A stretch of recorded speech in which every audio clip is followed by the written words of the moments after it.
म्हणजे एका साईडला सगळी मुले बोलवलेत म्हणजे गोळा केलेत आणि एका साईडला आलो आहे म्हणजे पहिलं जास्त गर्दी आहे ना त्यामुळे. आणि आज शनिवार असल्यामुळं मंदिरात म्हणजे खूप गर्दी आहे, ती पण श्रावण महिन्यातला शनिवार त्यामुळं तर जास्तच गर्दी आहे.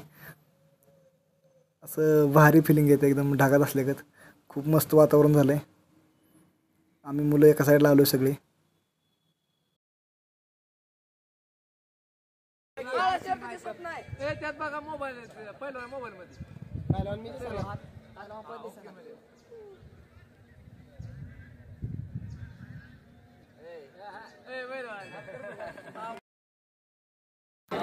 आपण वरती मंदिराच्या समोर आलेलो आहे आणि तुम्ही बघू शकता गर्दी. श्रावण महिन्यातला शनिवार त्यामुळं गर्दी तर राहणारच. एकदम मस्त वातावरण आहे. आणि आम्ही माशी तर म्हणजे पुढं उभं राहून एक चांगली घोषणा दिली मी, ती घोषणा मी पुढच्या व्हिडिओ मी टाकेन. म्हणजे एकदम वातावरण स्तब्ध झालं, एकदम शांतता पसरलेली सगळी. एवढी कालवाने एवढं हे होतं ते एकदम शांत झालं वातावरण.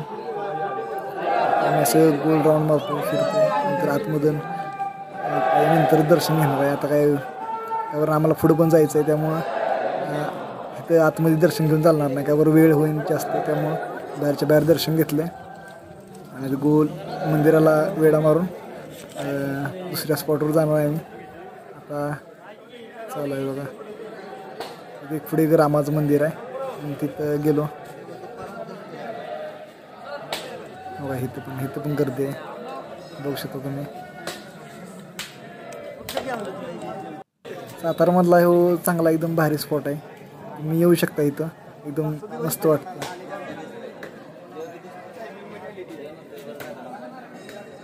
हे राम मंदिर आहे आणि पुढं हनुमान मंदिर आहे. आता आपण निघालेलं खाली बघा.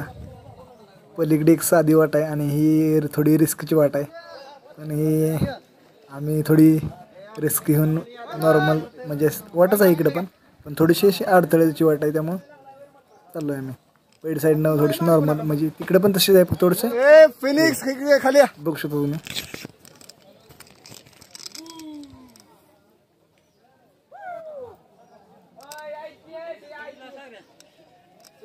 एकदम असं भारी वाटत होतं मस्त करताना असं.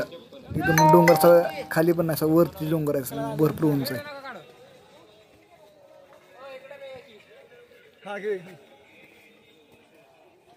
आला सगळी